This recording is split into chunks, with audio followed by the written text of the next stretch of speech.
واقعہ کربلا تاریخ کا دردناک واقعہ ہے۔ یہ اقتدار کی جنگ نہیں تھی، اقدار کی جنگ تھی۔ دو شخصیتوں کی لڑائی نہیں تھی، دو نظریات کا ٹکراؤ تھا۔ یہ حق اور باطل کا معرکہ تھا۔ یزید ظلم کا استعارہ ہے، حسین ابن علی امن کی علامت ہے۔ یزید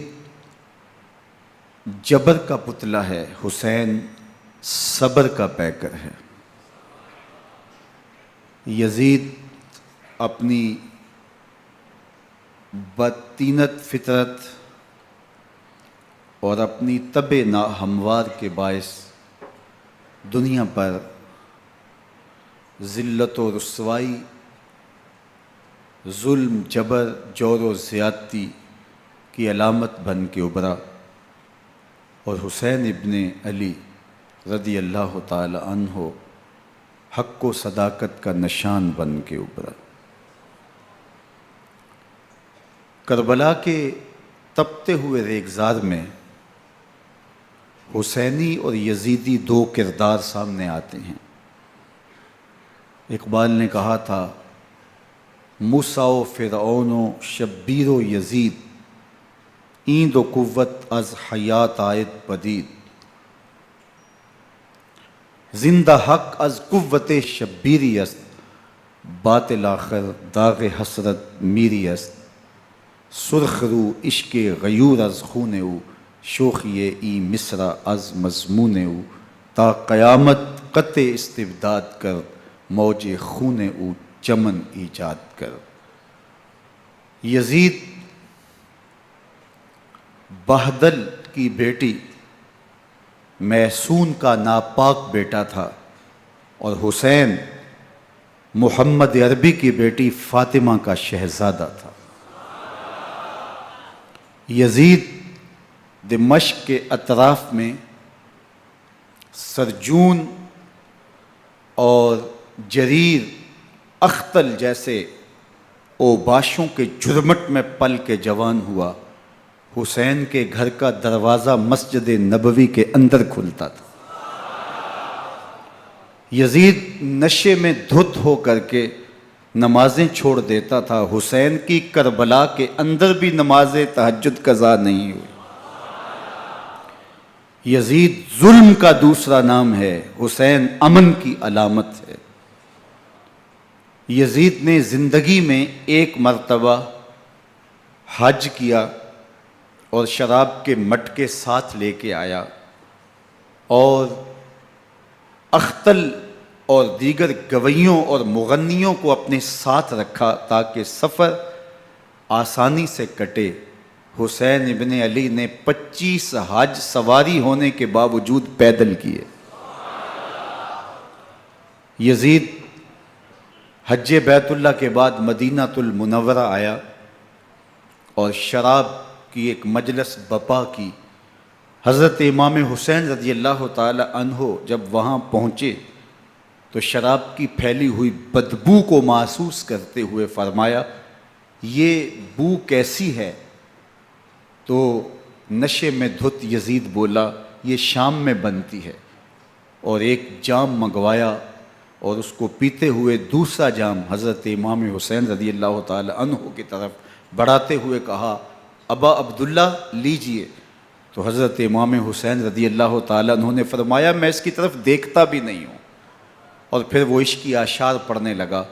جب یزید کی شراب نوشی کا منظر امام حسین رضی اللہ تعالی عنہ اپنی آنکھوں سے دیکھ چکے تھے تو مجھے بتاؤ، یزید کے ہاتھ پہ امام حسین کا پاک ہاتھ کیسے آتا؟ حضرت امام حسین رضی اللہ تعالی عنہ جس ماحول میں پلے تھے، جس ماحول میں پرورش پائی تھی، جس ماحول میں رہے تھے، وہ پاکیزہ اور تقدس مآب ماحول تھا۔ اور یزید کبھی اطراف دمشق میں، کبھی غوطہ میں، کبھی الخضرہ محل میں، اور کبھی کہاں داد عیش دیتا رہا اور لہو و لعب کے اندر مصروف رہا، اور اس کی زندگی ان چیزوں سے عبارت تھی۔ وہ محرمات کو حلال قرار دیتا، شراب نوشی اس کی ہڈیوں میں رچی ہوئی تھی، اور شریعت بیضا کا مذاق اڑایا کرتا۔ اور حسین ابن علی رضی اللہ تعالی عنہ کی دوستیاں جن لوگوں سے تھی وہ عبداللہ ابن عباس تھے، عبداللہ ابن عمر تھے، حضرت عبد الرحمن بن ابو بکر رضی اللہ تعالی عنہ تھے۔ یزید تو جوا کھیلتا رہا، یزید تو قمار بازی کرتا رہا، یزید تو شراب نوشی کرتا رہا، اور حسین ابن علی مسجد نبوی کے ممبر میں حضور کے پہلوؤں میں بیٹھتے رہے۔ زمانے نے وہ منظر دیکھا کہ سرخ رنگ کے جوڑے پہنے ہوئے حسنین کریمین حجرہ فاطمہ سے نکلتے ہیں، کم عمری کی وجہ سے کبھی گرتے ہیں کبھی سنبھلتے ہیں، اور آقا کریم خطبہ ارشاد کر رہے ہیں، خطبہ چھوڑ کے حضور نے شہزادوں کو اٹھا لیا۔ وہ منظر بھی زمانے نے دیکھا۔ حضرت عبداللہ بن شداد کہتے ہیں کہ حضور سجدے میں تھے اور سجدہ اتنا طویل ہو گیا، ہمیں لگا یا تو وحی کا نزول ہو رہا ہے یا پھر اللہ کا حکم آ گیا اور اللہ کے محبوب کی روح قبض کر لی گئی۔ لیکن میں نے جب نظریں اٹھا کے ننکیوں سے دیکھا تو کیا منظر تھا کہ حسین ابن علی حضور کی پشت پہ بیٹھے ہوئے اور میرے آقا سجدے کو طول دے رہے ہیں۔ اللہ اکبر! حسین کے لیے پیغمبر کے سجدوں کو طول دیا جا رہا ہے۔ حسین ابن علی کبھی ممبر پہ حضور کی اطراف میں بیٹھتے ہیں، وہ منظر بھی دنیا نے دیکھا کہ حضور کے مبارک کندھوں پر حسین ابن علی بیٹھے ہیں اور حضور کی زلفوں کو پکڑا ہوا ہے۔ تو حضرت عمر رضی اللہ تعالیٰ عنہ دیکھ کے کہتے ہیں واہ واہ کیسی سواری میسر آئی حسین ابن علی کو۔ تو میرے آقا مسکرا کے کہتے ہیں عمر سواری دیکھتے ہو سوار بھی تو دیکھو۔ اللہ اکبر! حضرت اسامہ بن زید بن حارثہ رضی اللہ تعالیٰ عنہ فرماتے ہیں رات کا ایک پہر گزر گیا اور مجھے حضور سے کوئی کام تھا، میں آقا کریم کی خدمت میں حاضر ہوا، در دولت پہ دستک دی، حضور تشریف لائے تو چادر اوڑی تھی، بکل کی ہوئی تھی میرے حضور نے، تو میں نے اپنی حاجت کہی تو حضور نے میری حاجت پوری کر دی۔ لیکن ایک منظر میں نے دیکھا کہ حضور نے جو چادر کی بکل فرمائی تھی اس کے اطراف میں پہلوؤں میں ابھار تھے جس طرح اندر کوئی ہو۔ مجھ سے نہ رہا گیا، میں نے پوچھ لیا، میں نے کہا بندہ نواز چادر کے اندر کیا ہے؟ فَكَشَفَهُ، تو حضور نے چادر کو کھول دیا۔ فَإِذَا الْحَسَنُ وَالْحُسَيْنُ عَلَىٰ وَرِكَيْهِ، تو کہتے ہیں میں نے اپنی آنکھوں سے دیکھا ایک پہلو سے امام حسین لپٹے ہوئے تھے، ایک پہلو سے امام حسن لپٹے ہوئے تھے۔ فرمایا یہ میرے بیٹے ہیں، یہ میری بیٹی کے بیٹے ہیں، اے اللہ میں ان سے پیار کرتا ہوں، تو بھی ان سے پیار کر، جو ان سے پیار کرے اس سے بھی پیار کر۔ ان کی محبت کا درس دیا، ان کے پیار کا سبق پڑھایا، کہا ان سے پیار کرنے والا میرے سے پیار کرنے والا ہے، ان سے بغض رکھنے والا میرے سے بغض رکھنے والا ہے۔ ان کی تکلیف حضور کو بے چین کر دیتی تھی۔ حضرت سیدہ فاطمہ الزہرا رضی اللہ تعالی عنہ کے گھر کے قریب سے گزرے تو حضرت امام حسین کے رونے کی آواز آ رہی تھی، تو آقا کریم علیہ السلام نے فرمایا کہ فاطمہ حسین کو چپ کرواؤ، الا تعلمی ان بقاءہ یوزینی، تو جانتی نہیں حسین کا رونا مجھے دکھ دیتا ہے۔ حسین ابن علی کو حضور رونے نہیں دیتے تھے، ان کو دکھی نہیں ہونے دیتے تھے، کیونکہ رسول اللہ صلی اللہ علیہ وسلم جانتے تھے کہ یہ کتنے دکھ سہے گا، کتنی تکلیفوں سے گزرے گا اور کتنے مصائب سہے گا۔ زمانے نے وہ گھڑیاں بھی دیکھیں کہ حضرت حذیفہ بن یمان رضی اللہ تعالیٰ عنہ فرماتے ہیں کہ میں حضور کی خدمت میں نماز مغرب کی ادائیگی کے لیے حاضر ہوا، اور میں نے یہ اجازت خاص طور پہ اپنی ماں سے اس شرط پہ لی تھی کہ امی آپ مجھے اجازت دیں، میں حضور کی خدمت میں حاضر ہوتا ہوں، مغرب کی نماز بھی ادا کروں گا اور پھر حضور سے عرض کروں گا حضور میرے لیے اور میری ماں کے لیے بخشش کی دعا کر دیجئے۔ ماں نے اس شرط پہ اجازت دے دی اور میں حضور کی خدمت میں آ گیا، نماز مغرب ادا کی، سلام پھرا تو میرے دل میں آرزو تھی میں حضور سے عرض کروں حضور میرے لیے اور میری ماں کے لیے مغفرت کی بخشش کی دعا کر دیں، لیکن حضور عبادات میں ذکر میں نوافل میں ایسے مشغول ہوئے کہ میں آرزو رکھنے کے باوجود بھی عرض نہ کر سکا۔ خیر نماز عشاء کا وقت ہوا، اذان پکاری گئی، حضور مصلی پہ آئے، نماز پڑھی، سلام پھرا، تو میرے دل میں پھر خیال آیا کہ ماں سے ایک نماز کی چھٹی لی تھی، نمازیں بھی 2 ہو گئیں، ماں نے جاتے پوچھنا ہے حضور سے میرے لیے اور اپنے لیے مغفرت کی، بخشش کی دعا کروائی تھی، تو کیا جواب دوں گا؟ اور حضور اٹھے اور کاشانہ اقدس کی طرف چل دیے۔ اب میرے دل میں یہ خیال رہ کے آ رہا تھا کہ ماں کو کیا جواب دوں گا، میں تو حضور سے بخشش و مغفرت کی دعا کروا ہی نہیں سکا۔ جب حضور چل پڑے تو غیر ارادی طور پہ میں بھی حضور کے پیچھے چل پڑا۔ چلنے میں تھوڑی سی رفتار تیز ہو گئی، جس سے قدموں کی آہٹ پیدا ہوئی، تو جب آواز پیدا ہوئی تو حضور نے رخ پھیرے بغیر فرمایا من ھذا، میرے پیچھے پیچھے کون آ رہا ہے؟ پھر خود ہی کہا حذیفہ تو نہیں؟ تو میرا دل دھڑک رہا تھا، قلت نعم، میں نے کہا جی حضور میں حذیفہ ہوں۔ فرمایا ما حاجتک غفر اللہ لک ولامک، کیا کام ہے؟ اللہ تجھے بھی بخش دے، تیری ماں کو بھی بخش دے۔ اب جو کام تھا وہ جنبش لب سے پہلے ہی ہو گیا، یہاں تو لفظوں کا سہارا بھی نہیں لینا پڑتا، وہ بند لبوں کی بولیاں بھی سنتے ہیں۔ اقبال بولا ہے فروغت صبح آثار و دہور، چشم تو بی نندائے ما فی الصدور، تیری نظر تو سینوں کے چھپے راز بھی دیکھتی۔ تو کہا ما حاجتوں کا غفر اللہ لک ولامک،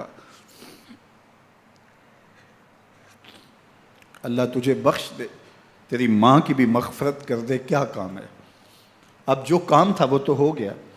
تو میرے حضور نے ارشاد فرمایا حذیفہ سنو، ابھی ایک فرشتہ آیا ہے جو اس سے قبل دھرتی پر پہلے کبھی نہیں آیا، آج پہلی مرتبہ اللہ سے اجازت لے کے 2 کام کرنے آیا ہے، ایک تو مجھے سلام کرنے آیا ہے اور دوسرا خوشخبری دینے آیا ہے کہ آپ کی بیٹی فاطمہ جنتی عورتوں کی سردار ہے اور حسن اور حسین جنتی جوانوں کے سردار۔ ایک طرف یزید ناپاک میسون کا پلیت بیٹا، اور ایک طرف محمد عربی کا نواسا، فاطمہ کے دودھ کا اثر، علی المرتضیٰ کے خون کی تاثیر، رسول اللہ صلی اللہ علیہ وسلم کے کندھوں پہ بیٹھنے والا۔ ایک دن حضور نے امام حسین رضی اللہ تعالیٰ عنہ کے ہاتھ پکڑ لیے اور ان کے پاؤں اپنے پاؤں پہ رکھے اور پھر فرمایا بیٹے آگے بڑھو، اور ان کے پاؤں حضور کی پنڈلیوں پہ آئے، پھر کہا بیٹے اور آگے بڑھو، حتیٰ کہ ان کے پاؤں حضور کی رانوں پہ آئے، پھر فرمایا بیٹا اور آگے بڑھو، تو ان کے پاؤں حضور کے مبارک بطن اقدس پہ آئے، پھر بازوؤں کو کھینچ کے اپنے قریب کیا اور حسین ابن علی کے منہ میں اپنی زبان رکھ دی، اور وہ اس طرح چوس رہے تھے جس طرح کھجور چوسی جاتی ہے۔ تو اللہ کے محبوب علیہ السلام نے حسین ابن علی کو اپنی زبان کا لعاب دہن دے کر کے، وہ شیر رحمت دے کر کے، وہ کوثر و تسلیم سے پاکیزہ تر آب رحمت عطا کر کے ان کی ہمیشہ کے لیے پیاس بجھا دی، تاکہ کل کربلا کے تپتے ہوئے ریگزار میں حسین ابن علی کو پیاس کی شدت تنگ نہ کرے اور پائے استقلال میں لغزش نہ آنے پائے۔ ان نازوں سے پالے ہوئے حسین کو، ان محبتوں سے پالے ہوئے حسین ابن علی کو امتحان بھی اتنے بڑے درپیش تھے۔ یاری تیری سونا پر ازمیشاں تیریاں اگ، سونا پرکھیا جامدہ ہے نال اگاں دے لگ۔ جتنا بڑا شخص ہوتا ہے اتنی آزمائشیں بھی بڑی ہوتی ہیں۔ پیغمبر رحمت کی آغوش میں کھیلنے والا، حجرہ فاطمہ کا جانشین، مصلی رسول کا وارث، منبر رسول صلی اللہ علیہ وآلہ وسلم پر حضور کے مبارک پہلو اور گود میں بیٹھنے والا حسین، حضور کی زبان چوسنے والا حسین، حضور کے کندھوں پہ سواری کرنے والا حسین، آقا کریم علیہ الصلوۃ والسلام کے مبارک سجدے کی حالت کے اندر حضور کی پشت پہ کھیلنے والا حسین، جس حسین کا دروازہ مسجد نبوی کے اندر کھلتا تھا اور یزید کی کرتوتوں کے چشم دید گواہ تھے۔ یزید جب تخت نشین ہوتا ہے تو اسے یہ فکر ہوتی ہے کہ امام حسین، عبداللہ بن زبیر، عبداللہ بن عمر، عبداللہ ابن عباس یہ میری بیعت کریں۔ اور وہ ولید بن عقبہ کو لکھتا ہے کہ ہر صورت میں ان کی بیعت لو، اور اگر بیعت نہ دیں تو سختی کرو۔ حضرت امام حسین رضی اللہ تعالی عنہ کو بلاوا آتا ہے کہ آپ کو دارالامارت میں گورنر ہاؤس میں بلایا جا رہا ہے، ولید بن عقبہ کا پیغام آپ کو پہنچتا ہے۔ آپ اس وقت فرماتے ہیں کہ اس وقت جو پیغام پہنچا ہے وہ کسی خطرے سے خالی نہیں ہے، تو کچھ سواروں کو ساتھ لیا، کہا تم دارالامارت کے باہر کھڑے رہنا، اگر میری آواز بلند ہوئی تو اندر آ جانا، ورنہ تم انتظار کرنا۔ آپ اندر گئے۔ ولید بن عقبہ نے مروان کو بھی بلایا تھا۔ مروان بن حکم یہ گورنر مدینہ ولید سے پہلے رہ چکا ہے، تو اس نے مشورہ دیا کہ سختی کی جائے۔ خیر ولید بن عقبہ نے کہا کہ یہ خط ہے، حضرت امیر معاویہ کا انتقال ہو گیا اور یزید تخت نشین ہوا ہے، لہٰذا وہ آپ سے بیعت کا مطالبہ کرتا ہے۔ تو حضرت امام حسین رضی اللہ تعالیٰ عنہ نے فرمایا کہ میرے جیسا شخص یوں چھپ کے بیعت نہیں کر سکتا،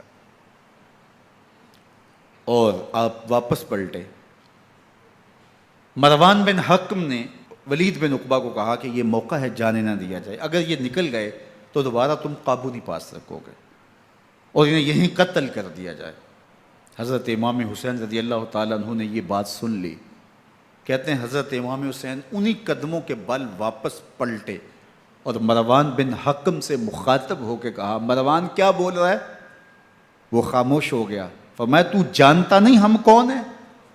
آنا حسین ابن علی ابن ابی طالب، میں حسین ہوں، میں علی کا بیٹا ہوں، ہمارے گھر میں قرآن اترتا رہا ہے، وحی کا نزول ہوتا رہا ہے، اور یزید فاسق ہے، فاجر ہے، مسلمانوں کا قاتل ہے اور شرابی ہے، میں ڈنکے کی چوٹ پہ یزید کی بیعت سے انکار کرتا ہوں۔ بس حیدری کچھار سے محمدی شیر نکل آیا ہے۔ اب اوسان خطا ہو گئے، راستہ چھوڑ دیا، واپس آئے، سیدہ زینب سے ملے، کہا مدینے کو چھوڑنا پڑے گا۔ کہا بھیا کیا ہوا؟ کہا یزید بیعت لینے پہ مصر ہے اور میں کسی صورت بھی بیعت نہیں کروں گا۔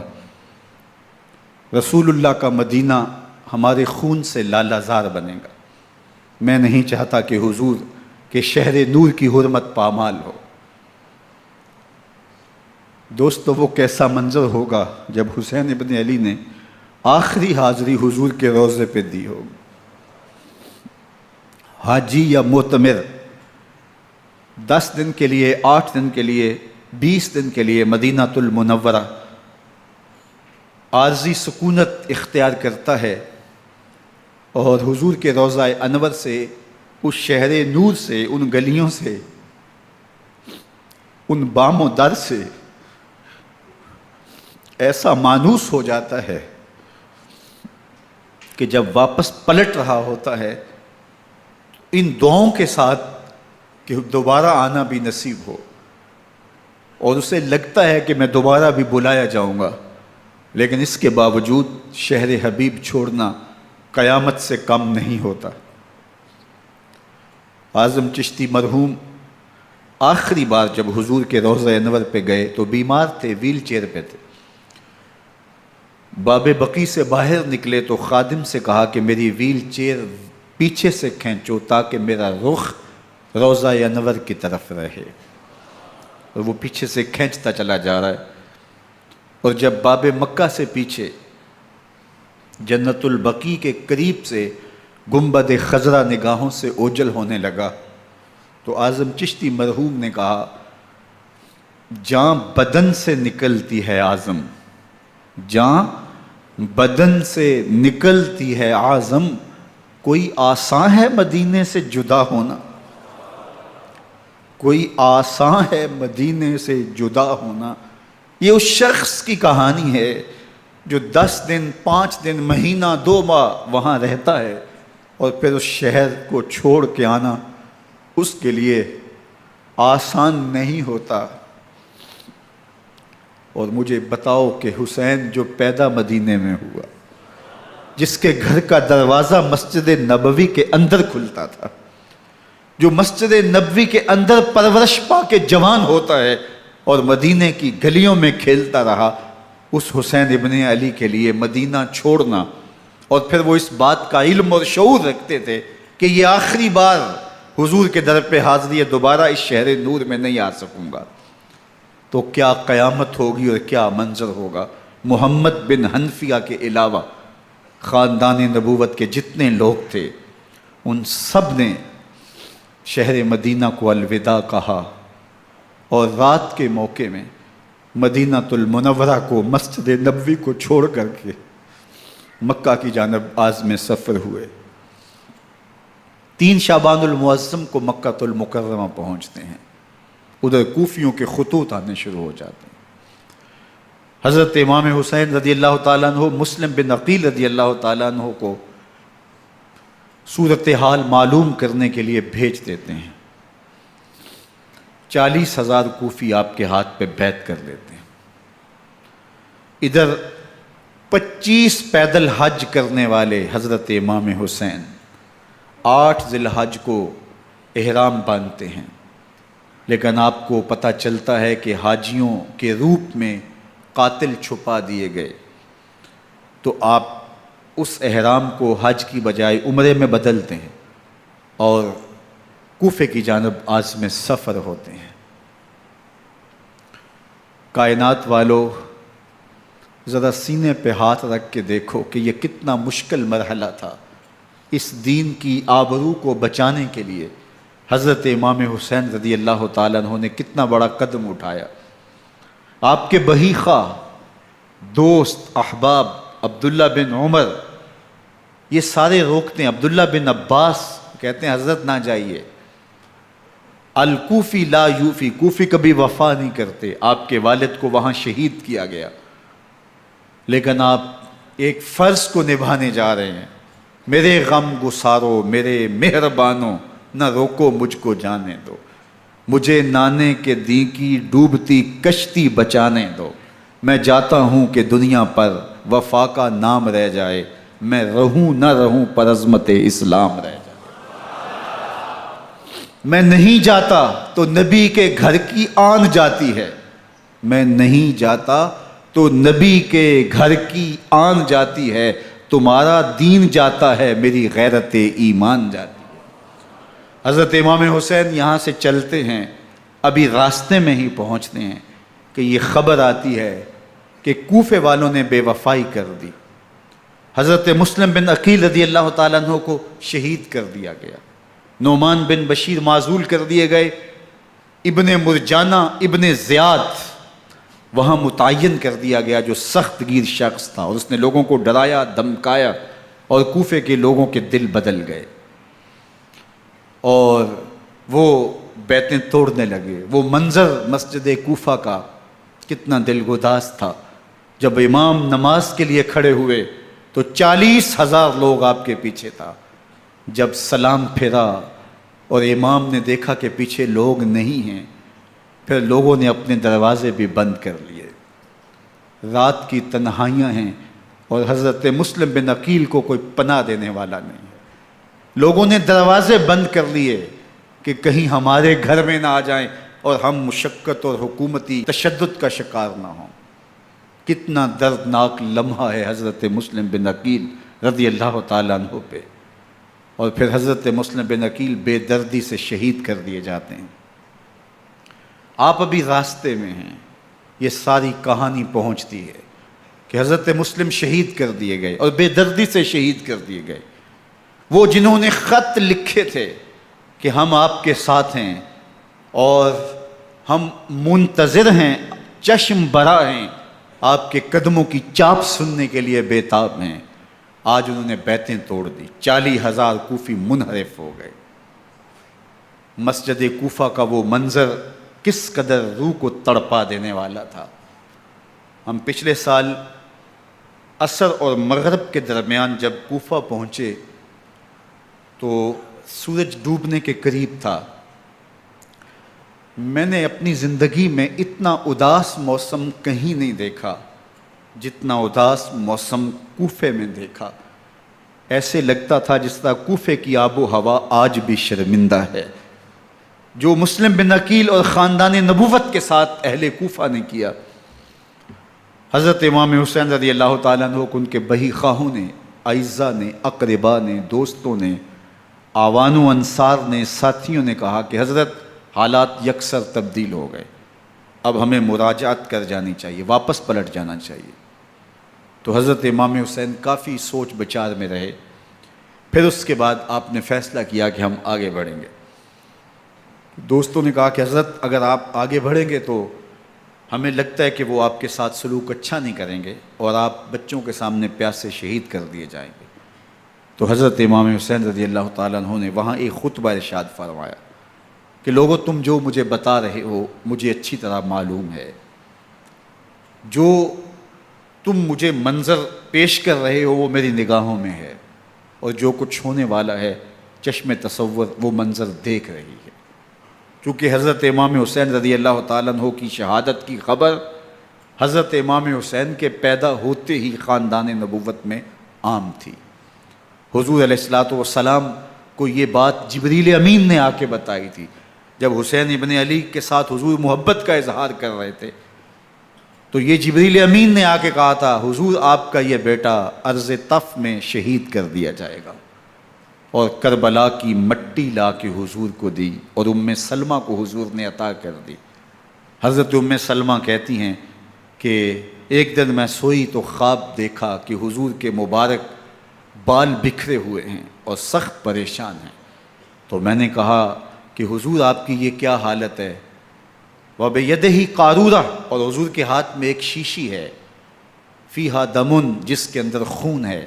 تو میں نے کہا حضور یہ کیا؟ فرمایا میں قتل گاہ حسین سے آ رہا ہوں اور یہ حسین ابن علی کا خون ہے۔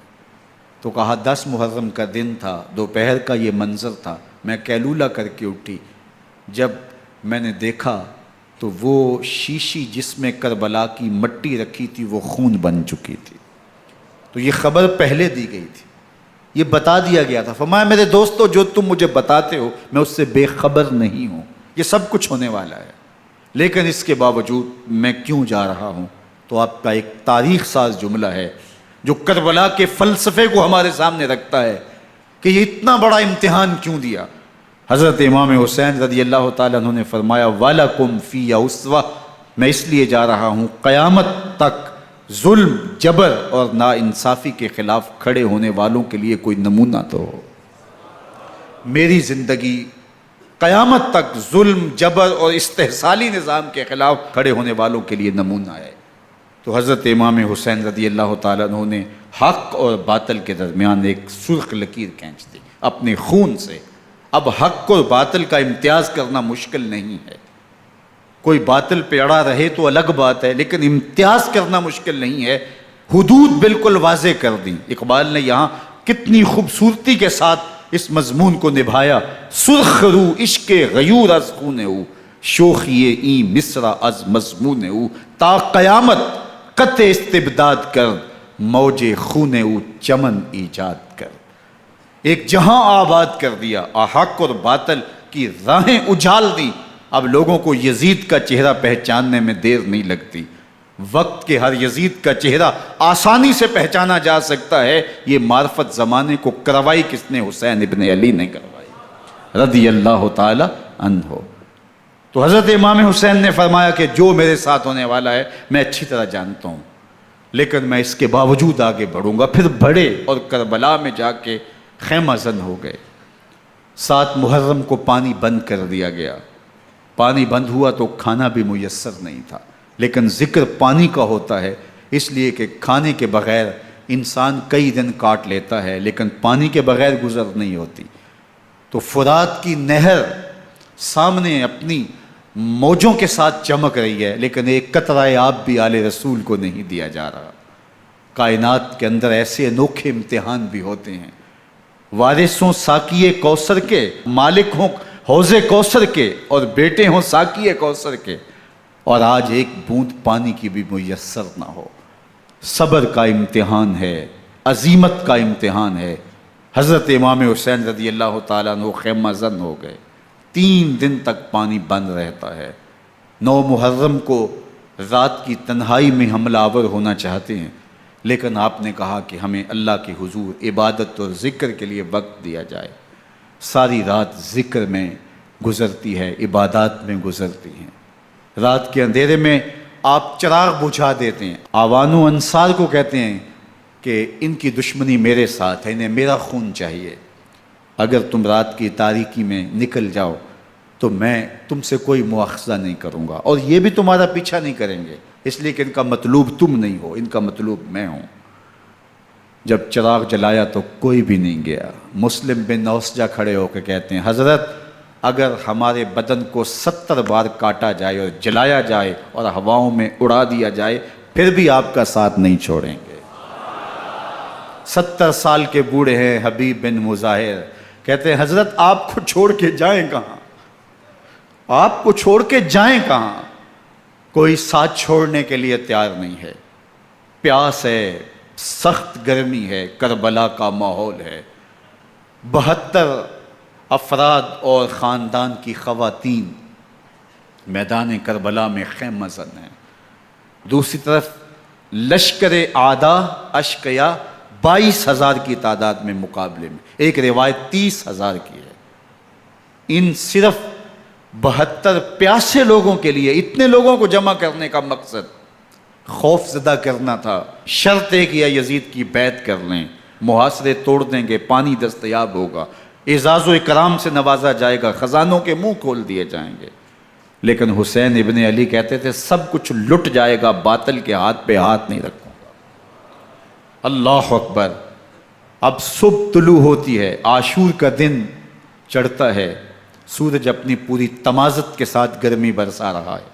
آج خاندان نبوت کا امتحان زمانے نے دیکھنا ہے۔ رسول اللہ کا لعاب چوسنے والا اس کے صبر کا آج امتحان ہے، حضور کے کندھوں پہ کھیلنے والے حسین کا آج امتحان ہے۔ اللہ اکبر۔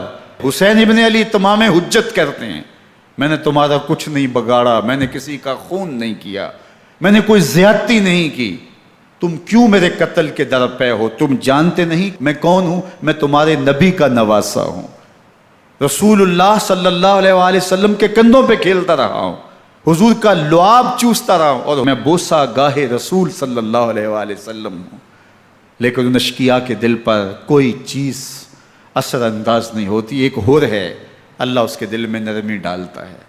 پہلے تو امام حسین کو گھیر کے لے کر کے آتا ہے، لیکن بعد میں وہ قافلہ یزید سے قافلہ حسین کی طرف آ جاتا ہے۔ امام حسین فرماتے ہیں تو دنیا میں بھی ہور ہے، آخرت میں بھی ہور ہے، آزادی مل جاتی ہے۔ باقی 22,000 کا لشکر جرار امام حسین کے قتل کے در پہ ہے۔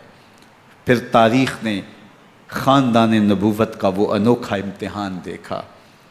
حضرت امام حسین کے بچے بالخصوص خواتین پیاس کی شدت میں حلق خشک ہیں۔ حضرت سکینہ تڑپ کے اپنے باپ سے کہتی ہیں کہ مجھے 6 ماہ کے علی اصغر کی پیاس نہیں دیکھی جا رہی۔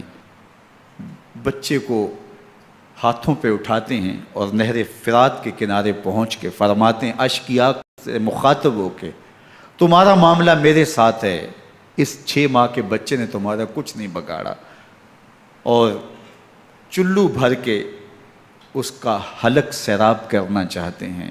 ایک 2 شاخہ تیر آتا ہے جو حضرت علی اصغر کے گلے کو چیر دیتا ہے۔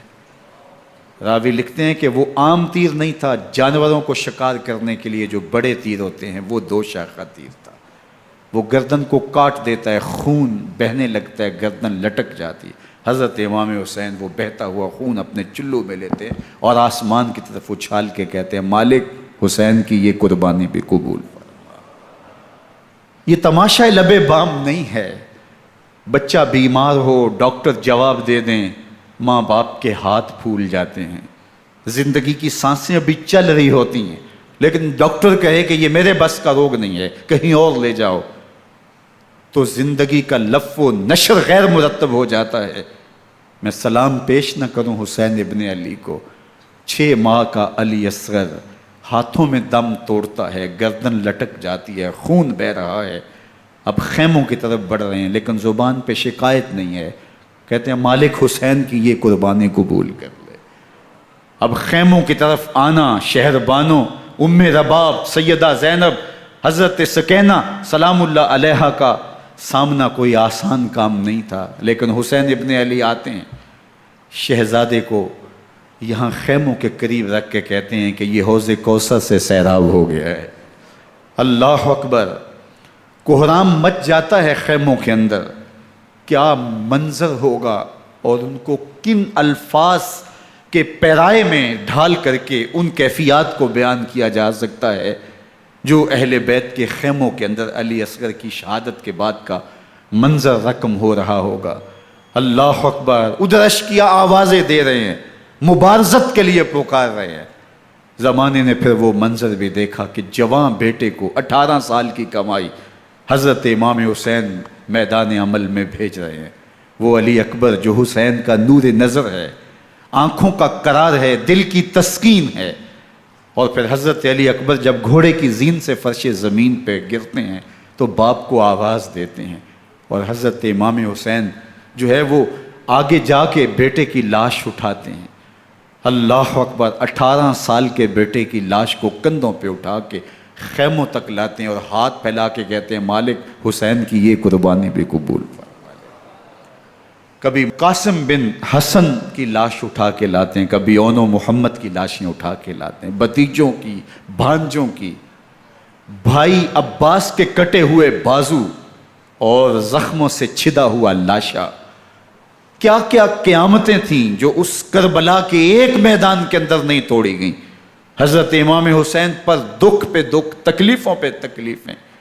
اب 71 لاشیں اٹھا کے خیموں تک پہنچا چکے، اور ادھر مبارزت کی دعوت دی جا رہی، آؤ میدان عمل میں آؤ، اب دیر کیوں کر رہے ہو۔ رسول اللہ کا حرم، رسول اللہ کی شہزادیاں جو نازوں میں پلی تھیں، وہ کلیاں جو شبنم کا بوجھ بھی گوارا نہیں کر سکتی تھی، آج مصیبتوں کے پہاڑ ٹوٹ گئے۔ حضرت امام حسین کبھی شہربانوں کو، کبھی ام رباب کو دلاسا دیتے ہیں، کبھی حضرت زینب کو کہتے ہیں۔ حضرت زینب کربلا کے اس میدان کے اندر بڑے حوصلے کے ساتھ اپنے بھائی کے ساتھ کھڑی رہی، اپنے 2 بیٹے راہ خدا میں پیش کیے، ان کی لاشیں وصول کیں، لیکن زینب جس جرأت کے ساتھ، جس پامردی کے ساتھ اس سارے منظر کو حوصلے کے ساتھ سہتی رہی، وہ یقیناً حوصلہ سیدہ زینب سلام اللہ علیہا کا ہی ہے۔ لیکن یہ وہ منظر تھا کہ زینب کا دل بھی ڈول گیا جب حسین ابن علی گھوڑے پہ بیٹھنے لگے اور ان کو گھوڑے میں بٹھانے والا کوئی نہیں تھا، اور جو بھی سوار جاتا پھر واپس اس کی لاش ہی آتی اور حسین ابن علی لے کے آتے۔ آج حسین ابن علی جا رہے ہیں، زندگی کا سارا سرمایہ لٹ رہا ہے، حضرت زینب سلام اللہ علیہا سنبھل نہیں رہی۔ حضرت امام رضی اللہ تعالیٰ عنہ اٹھے اور آپ نے حضرت زینب کو صبر کی تلقین کی اور کہا کہ صبر ہی بہترین ذریعہ ہے اور اللہ کی قربت کا ایک بہترین سبب ہے، اور ان کو صبر کی تلقین کرتے ہوئے فرمایا کہ میرے بعد تم نے اس ذمہ داری کو سنبھالنا ہے اور ان مخدرات اسلام کی، ان شہزادیوں کے پردے کی تم نے حفاظت کرنی ہے۔ اور پھر گھوڑے کی زین کس کے امام حسین لشکر اشکیا کی طرف بڑھتے ہیں۔ اب خیموں سے سسکیوں کی آواز آ رہی ہے، ان کا سردار، ان کا تاجدار آج سب کو چھوڑ کے کربلا کے میدان کی طرف بڑھ رہا ہے۔ جرم کیا کیا، قصور کیا کیا، اس نے کیا زیادتی کی کہ آج نیزوں اور انیوں کے مقابلے میں 22,000 کا لشکر حضرت امام حسین پہ ٹوٹ پڑتا ہے۔ آپ پھر اتمام حجت کرتے ہیں، میں نے کسی کو قتل نہیں کیا، خون ناحق نہیں بہایا، میرے خون کے درپے کیوں ہو، اپنی آخرت کیوں برباد کرتے ہو، تم جانتے نہیں میں کون ہوں، میں تمہارے نبی کا نواسا ہوں۔ لیکن ابن زیاد کہتا ہے مقابلے میں آؤ۔ پھر حضرت امام حسین رضی اللہ تعالیٰ عنہ مقابلے میں آتے ہیں، اور جب گھوڑے کو ایڑ لگا کے دشمن اشقیاء پہ ٹوٹتے ہیں تو پھر ایسا منظر ہوتا ہے کہ وہ بھیڑ بکریوں کی طرح آگے بھاگتے ہیں۔ 71 زخم کلیجے پہ لیے شجاعت کا یہ پیکر جب میدان میں آتا ہے، آواز آتی، یہ کون ذی وقار ہے، بلا کا شاہ سوار ہے، لباس ہے پھٹا ہوا غبار سے اٹا ہوا، تمام جسم نازنی چھدا ہوا کٹا ہوا، یہ نبی کا نور عین ہے، یہ بالیقین حسین ہے، یہ حسین ابن علی ہے رضی اللہ تعالیٰ عنہ۔ پھر چاند بادلوں میں گھر جاتا ہے، شامی غنڈے تیر برساتے ہیں، تلواروں سے آپ کے بدن پر ضربیں لگاتے ہیں اور نیزوں سے آپ کے بدن کو پرو دیتے ہیں۔ جب آپ کا پیراہن بعد میں اتارا گیا تو آپ کے پیراہن میں 122 سوراخ تیروں کے تھے، 33 زخم تلواروں کے اور 34 گھاؤ نیزوں کے تھے۔ جب گھوڑے کی زین سے فرش زمین پر آئے، بدن چھلنی تھا، زخم زخم سے خون بہ رہا تھا، 3 دن کا پیاسا حسین، اللہ اکبر، بدن زخموں سے چور، 71 لاشیں کلیجے پہ لیے، مخدرات اسلام کے پردے کا خیال دل میں الگ ہے، لیکن گھوڑے کی زین سے جب فرش زمین پہ امام حسین آتے ہیں، زبان پہ ہائے نہیں، نالا و شیون نہیں، چیخ و پکار نہیں، آتے ہی پیشانی سجدے میں رکھتے ہیں اور پکارتے ہیں اللہم ردن بقضائک وصبرن علی بلائک تسلیمن لامرک سبحان ربی الاعلی۔ مالک گھر لٹا کے، بچے لٹا کے، خاندان سب کچھ قربان کر کے، اپنے بدن کو زخموں سے چھلنی کروا کے، تیروں اور نیزوں کی انیوں سے اپنے آپ کو زخمی کروا کے، تیرے حضور سر جھکا کے یہ اقرار کرتا ہوں کہ حسین تیری تقدیر پہ راضی ہے، مالک تو بھی بتا، تو بھی حسین پہ راضی ہوا ہے کہ نہیں ہوا؟ آواز آ رہی ہے، اس پیاسے پر علی شیر خدا کو ناز ہے، اس نواسے پر محمد مصطفیٰ کو ناز ہے، اوروں نے بھی سجدے کیے پر اس کا عجب انداز ہے، اس نے وہ سجدہ کیا جس پر خدا کو ناز۔ حسین ابن علی رضی اللہ تعالیٰ عنہ کا سر انور دستے قاتل نے تب کاٹا جب وہ سجدے میں جھکا ہوا تھا۔ یزید نے کہا میں بیعت لوں گا، امام حسین نے کہا کبھی بھی نہیں دوں گا، یہ سر کٹ سکتا ہے جھک نہیں سکتا۔ سر کاٹ کے نیزے کی نوک پہ چڑھا دیا گیا اور یہ اس بات کا اعلان تھا کہ ہم جیت گئے اور حسینی ہار گئے، اور لشکر یزید میں غوغا مچ گیا، نقارے بجنے لگے کہ ہم جیت گئے، دیکھو امام حسین شہید کر دیے گئے، اور سر کاٹ کے نیزے کی نوک پہ چڑھایا گیا۔ لیکن لشکر یزید سے ہی آواز آئی یہ کیسا سر ہے جو کٹ کے بھی سر بلندی ہے، کٹ گیا ہے پھر بھی اونچا ہے، اللہ اکبر، یہ سر سجدے میں کٹا ہے، رب کے حضور عبادت کی حالت میں کٹا ہے، حسین آج بھی سجدے میں ہے، اللہ اکبر، حسین آج بھی سجدے میں ہے، بلکہ کٹے ہوئے سر کا رخ زمین کی جانب تھا اور کٹی گردن آسمان کی طرف، یوں نیزے پہ پرویا گیا، اللہ اکبر۔ ایک شاعر نے نقشہ کھینچا، بآنکھ سر نیزے پہ اور سوئے زمین ہے روح، یعنی سجدہ ثانی کی ہے آرزو۔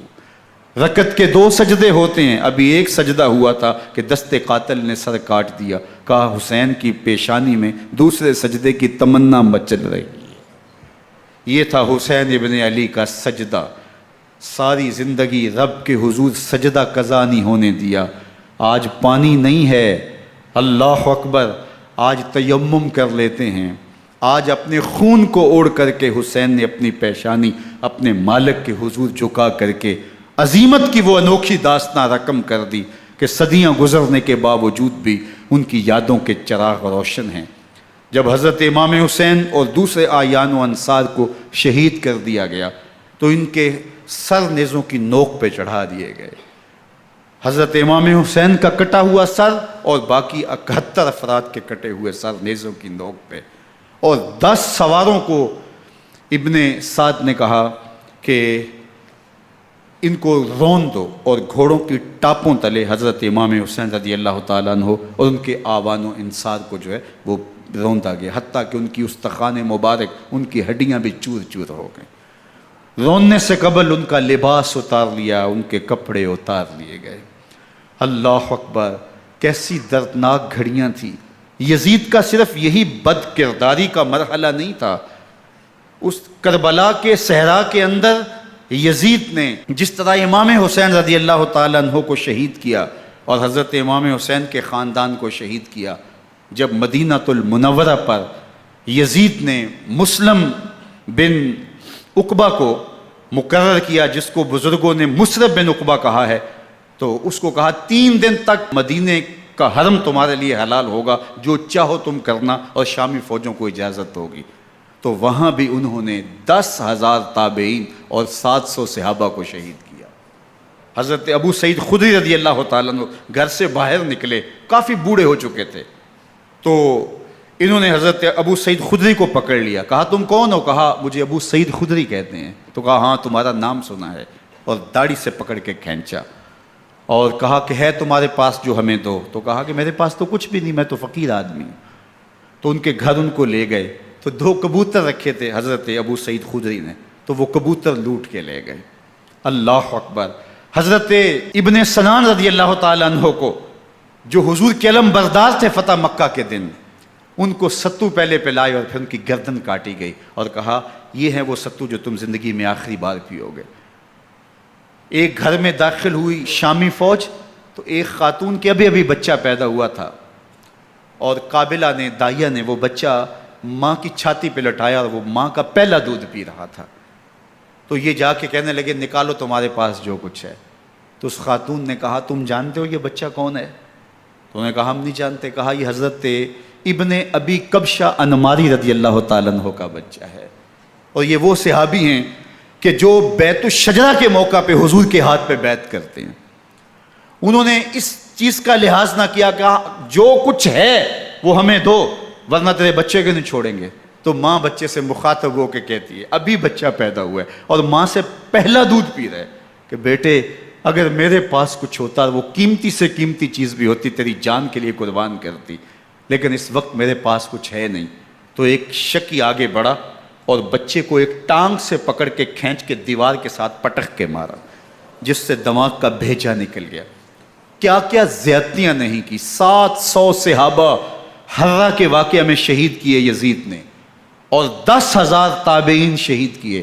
مسجد نبوی میں ممبر رسول کے ساتھ گھوڑے باندھے، اور وہ ممبر رسول اور مصلی رسول کے قریب لید کرتے رہے۔ حضرت سعید بن المسیب فرماتے ہیں میں نابینا تھا اور حضور کے روضہ انور کے پاس بیٹھا تھا، اور یزید کے سپاہی آتے، جو بھی مسجد میں نظر آتا پکڑ کے لے جاتے، مجھے نابینا سمجھ کے چھوڑ دیتے، لیکن میں پریشان تھا کہ ظہر کا وقت ہوگا، عصر کا وقت ہوگا، مغرب عشاء کا وقت ہوگا، نہ اذان، نہ اقامت، نہ جماعت، تو کیسے مجھے پتہ چلے گا کہ نماز کا وقت ہو گیا، اور کیسی میری نمازوں کا کیا بنے گا؟ میں اس فکر میں بیٹھا تھا۔ لم ازل اسمع الاذان والاقامت من قبر رسول اللہ صلی اللہ علیہ وآلہ وسلم۔ فرماتے ہیں جب بھی پھر نماز کا وقت آیا، گنبد خضرا سے اذان کی بھی آواز آئی، اقامت کی بھی آواز آئی۔ 3 دن تک مسجد نبوی کے اندر گھوڑے بندے رہے، اور مدینہ کی حرمت پامال کی۔ مدینہ کے گھروں کے اندر یہ بدکماش داخل ہوئے، اور جو بدکاریاں انہوں نے کی کلیجہ منہ کو آتا ہے۔ 1002 شیزائیں ان بدکاروں کی بدکاریوں کی وجہ سے کنواری حالت کے اندر حاملہ ہوئی۔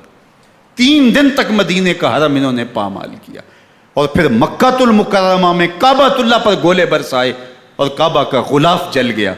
وہ تو یزید مر گیا، اور حضرت عبداللہ ابن زبیر رضی اللہ تعالیٰ عنہ نے اپنی خلافت کا اعلان کیا۔ یزید کے یہ کرتوت تھے، ادھر اہل مدینہ کو ستایا، ادھر اہل مکہ کو ستایا، اور رسول اللہ صلی اللہ علیہ وسلم کے خانوادے کی بے حرمتی اور توہین کی۔ نہ صرف انہیں قتل کیا گیا، ان کی لاشوں پہ گھوڑے دوڑائے۔ ابن سعد اور شمر جو ہے وہ خیموں میں داخل ہوا، اور مخدرات اسلام کی چادریں چھیننے کی کوشش کی۔ حضرت زینب سلام اللہ علیہ نے مخاطب ہو کے کہا ہمارے چہرے کے رکھوالے چلے گئے ہیں، ظالم تو خیال نہیں کرتا ہم رسول اللہ کی بیٹیاں ہیں۔ حضرت شہربانو، حضرت زین العابدین اور حضرت زینب سلام اللہ علیہ، ان تینوں کو ایک اونٹ پہ باندھا گیا، اور باقی اونٹوں پہ باقی سادات کو، حضور کی شہزادیوں کو باندھا گیا، رسیوں میں جکڑا گیا، اور اونٹوں پہ باندھ کر کے کوفے کی جانب آگے آگے شہیدوں کے سر چل رہے ہیں، اور پیچھے یہ قافلہ چل رہا ہے۔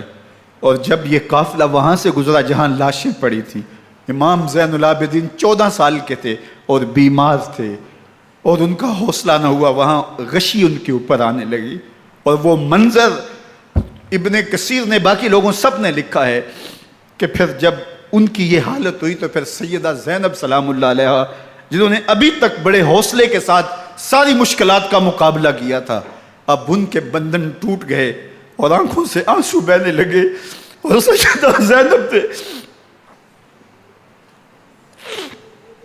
امام حسین رضی اللہ تعالیٰ عنہ کی لاش پہ کھڑے ہو کے، اور وہ روندی ہوئی لاش، ٹوٹی ہوئی ہڈیاں، اور وہ برینا بدن، کٹا ہوا سر نیزے کی نوک پہ، اور لاش یہ پڑی ہے، تو حضرت سیدہ زینب نے مدینے کی طرف منہ کر کے جو ہے وہ حضور سے فریاد کی، یا محمد آہو، یا محمد آہو، ھذا حسین بالآراء مزمل بالدماء، یا محمد آہو بناتوں کا سبایا۔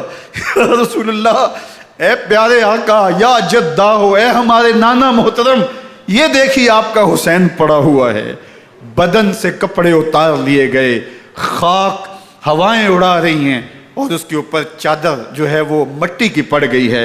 حضور آپ کی اولاد کاٹ دی گئی، اور پھر کہا بناتوں کا سبایا، حضور دیکھیے آپ کی بیٹیوں کے ہاتھ باندھ دیے گئے ہیں، اونٹوں پہ کس دیا گیا ہے، سر شہیدہ آگے آگے چل رہے ہیں، اور حضرت سیدنا امام حسین کا آگے آگے سر ہے۔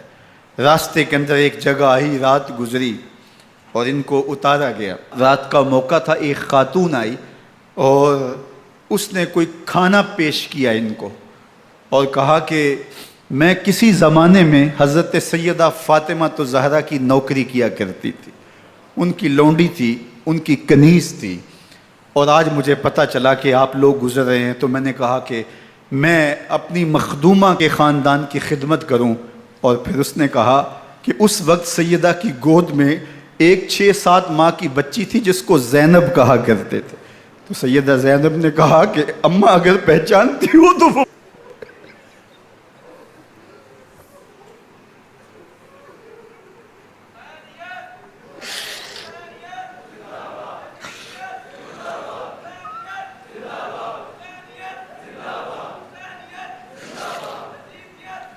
یہ تاراج اور لٹا ہوا کارواں پھر وہاں سے کوفے میں کیسے پہنچا، اور کوفے کے اندر سیدہ زینب سلام اللہ علیہا نے وہ یزید کے دربار میں، ابن زیاد کے دربار میں وہ جرأت آمیز جو باتیں کہیں، اللہ اکبر، زینب کی زبان میں علی کی خطابت بول رہی تھی، اور پھر دشمن اور دوست سارے رونے لگے، اور وہ کیا دل گداز منظر تھے۔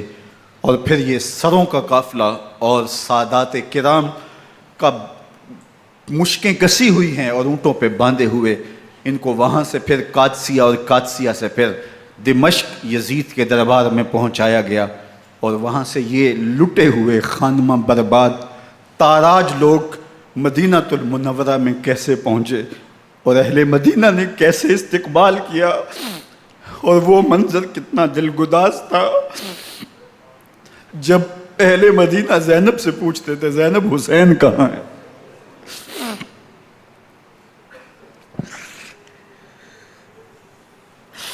بے مروت بے وفا تیرا بھی کیا افسانہ ہے، جس نے اپنی ہی شمع کو گل کیا تو وہ پروانہ ہے۔ اپنے پیغمبر کے شہزادوں کو اور اپنے پیغمبر کی شہزادیوں کو جو دکھ اس امت نے دیے، یہ کائنات کی ایک انوکھی داستان ہے۔ اللہ ہمیں اسوہ شبیری پہ عمل کی توفیق عطا کرے اور ان کے نقوش پاک کی برکتیں دے، اہل بیت کی محبت ہماری روحوں میں جذب کر دے، اور جس عظیمت کے ساتھ، جس حوصلے کے ساتھ انہوں نے دکھوں کو جھیلا، جو دہکتی آگ کے شعلوں پہ سویا وہ حسین، جو جواں بیٹے کی میت پر نہ رویا وہ حسین، جس نے سب کچھ کھو کے کچھ نہ کھویا وہ حسین، مرتبہ اسلام کا جس نے دوبالا کر دیا، خون نے جس کے دو عالم میں اجالا کر دیا، جو کہ سوزے غم کو سانچے میں خوشی کے ڈھال کے، مسکرایا موت کی آنکھوں میں آنکھیں ڈال کے۔ اے حسین ابن علی تم پر سلام، نازش آل نبی تم پر سلام۔ ذرا میرے ساتھ یہ پڑھ لیجئے، اے حسین ابن علی تم پر سلام، نازش آل نبی تم پر سلام، تم پہ لاکھوں رحمتیں لاکھوں سلام، اے شہیدان محبت کے امام، لالا گوں لالا بدن لالا کفن، اے چمن اندر چمن، زندگی ہی زندگی تیری حیات، اے حیات اندر حیات اندر حیات، افتخار ملت بیضا ہے تو، رب کعبہ کی قسم یکتا ہے تو، فخر کا دل میں دریچہ باز کرنا چاہیے، جن کا تو آقا ہے ان کو ناز کرنا چاہیے۔ وآخر دعوانا ان الحمد للہ۔